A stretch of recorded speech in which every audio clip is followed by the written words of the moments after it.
प्रदोष के समय पर, उससे पहले लक्ष्मी और दरिद्रता फिर भ्रमण पर निकलती है।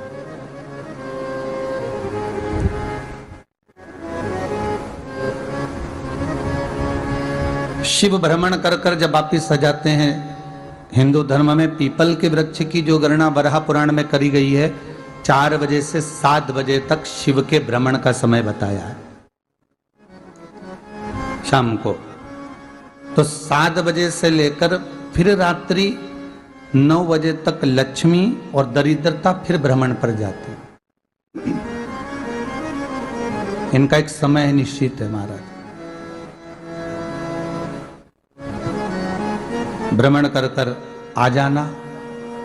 अब इस बीच में जब लक्ष्मी और दरिद्रता दोनों निकल कर जा रही हैं, तो दोनों एक भाव रख कर जाती हैं कि आज हमको कहां प्रवेश करना है।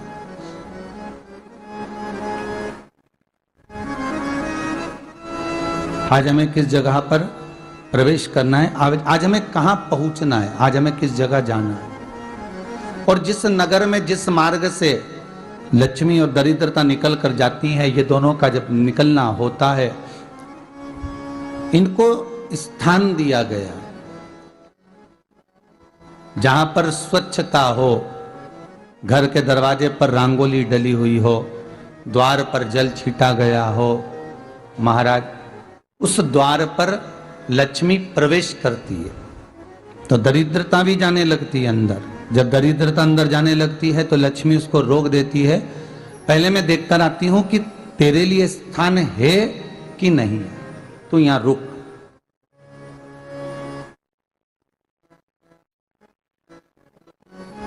कुछ देर तक दरिद्रता बाहर खड़ी रहती है और लक्ष्मी जी की बड़ी बहन जब दरिद्रता बार बार अंदर जाने का प्रयास करती है तो लक्ष्मी जी कहती हैं, जीजी तू इतनी बड़ी होकर तुझे मालूम है, तू तेरा सम्मान होना चाहिए, आदर होना चाहिए, और तू अंदर चली जा और कोई तेरा सम्मान ना करे तो कितना बुरा लगेगा, इसलिए तू बाहर खड़ी रहे, मैं अभी आई। अंदर जाती है और जब लक्ष्मी जी भ्रमण कर लेती हैं, अंदर प्रवेश कर कर आती हैं, और प्रवेश कर कर आती हैं तो दरिद्रता पूछती है चले अंदर। तो लक्ष्मी जी कहती हैं, तुझे मालूम नहीं है क्या जीजी कि जिस घर में मैं प्रवेश कर जाती हूं उस घर में फिर दरिद्रता नहीं जा सकती, क्योंकि ये तेरा वचन था, ये तेरा वचन था। अपन दोनों का जब मंगल विवाह हुआ था, मेरा विवाह जब नारायण के साथ में हुआ और तुम्हारा विवाह जब दुस्साह मुनि के साथ हुआ, दरिद्रता का विवाह दुस्साह मुनि के साथ हुआ। जब अपना दोनों का विवाह हुआ था तो अपन दोनों ने एक वादा करा था कि जिस घर में लक्ष्मी प्रवेश कर जाएगी उस दिन फिर दरिद्रता नहीं जाएगी, और जिस घर में दरिद्रता प्रवेश कर जाएगी उस घर में फिर लक्ष्मी नहीं जाएगी। अब जब मैं अंदर देख कर आ गई हूं तो तू अंदर नहीं जा सकती, अर्थात लक्ष्मी के चरण जिस घर में पड़ गए उस घर में फिर दरिद्रता प्रवेश नहीं कर रही। चलते चलते फिर दरिद्रता ने देखा और लक्ष्मी जी इसको लेकर गई, और लक्ष्मी जी ने देखा कि इसके दरवाजे पर जल नहीं छीटा गया, इसके दरवाजे पर ना रंगोली डली है, इसका द्वार साफ नहीं हुआ है, इसके द्वार पर दीप नहीं है, इसके द्वार पर कलश नहीं है, इसके दरवाजे पर ढेर सारा कचरा पड़ा हुआ है, कोई स्वान कोई कुत्ता गंदगी भी कर कर चला गया है, कहीं बिल्ली ने गंदगी कर रखी है, कहीं जीवों ने कुछ गंदा गिरा रखा है।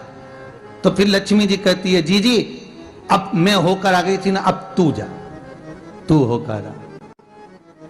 और दरिद्रता प्रवेश करती है तो अंदर जाकर क्या देखती है दरिद्रता कि इतनी सवेरे से मैं घूमने इनके दरवाजे पर आई और ये तो सब चादर तान के चकाचक गुर्राटा भर भर कर सो रहे हैं। तो दरिद्रता कह देती है, तुम्हारा भाग्य ही बेकार है, तुम्हें क्या करूं, तुम ऐसे ही सोते रहो।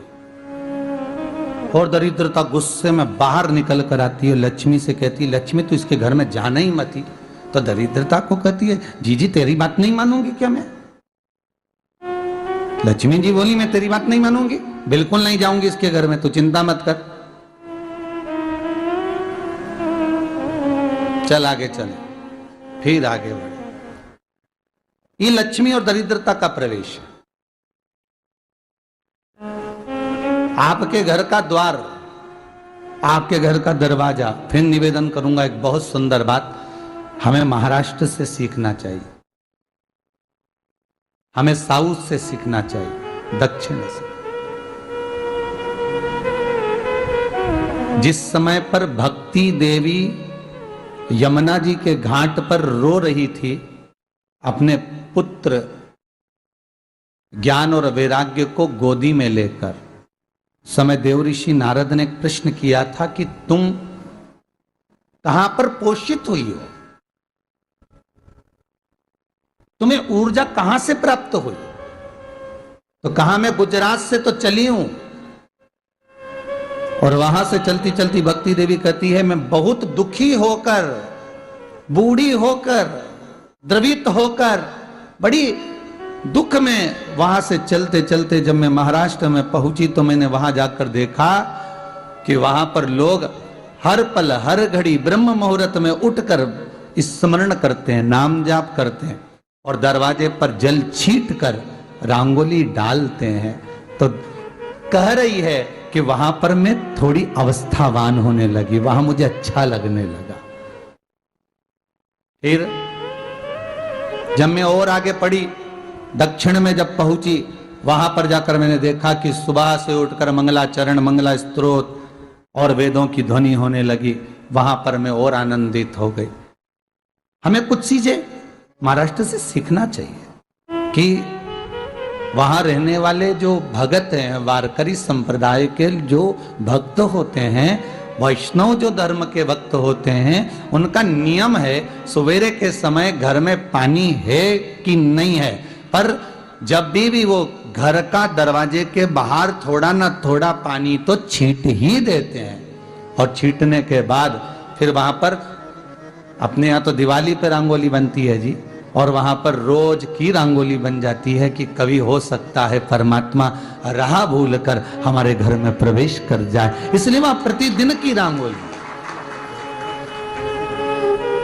प्रतिदिन।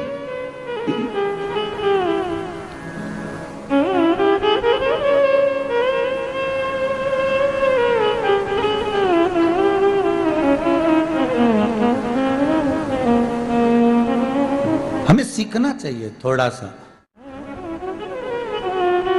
आज के जमाने में तो बहू अपने कमरे की झाड़ू लगा ले, वो ही बहुत बड़ी बात है हो। खड़ी खड़ी बहू ये देखती रहेगी कि नौकरानी सही से झाड़ू लगा रही, वहां से लगा के लाओ, इधर से हेड के ले जाओ, वहां से कचरा सोरो, वहां से पोछा लगाओ। खड़ी रहेगी, उंगली से बताती रहेगी, पर इतना नहीं बनेगा कि सेविका से, नौकरानी से, दासी से कह दे कि तू मम्मी पापा के कमरे की लगा ले, मैं मेरे कमरे की लगा लूंगी, तू जा उधर। थोड़ा दया का भाव अगर होता तो उसके मन में भी आता कि मेरी बड़ी सेठानी तो अपनी जगह पर है, पर छोटी तो सेठानी की भी बड़ी सेठानी है जो मुझ पर करुणा करती रहती है। पर बड़ी तो कहे कि बेटा रहने दे, तू उधर ले जा, जब भाभी के कमरे में देख ले जा, उसके बच्चों का बड़ा फैलारा रहता ना, तो उधर देख ले जा, तो जरा उधर, मां उधर भेज रही है।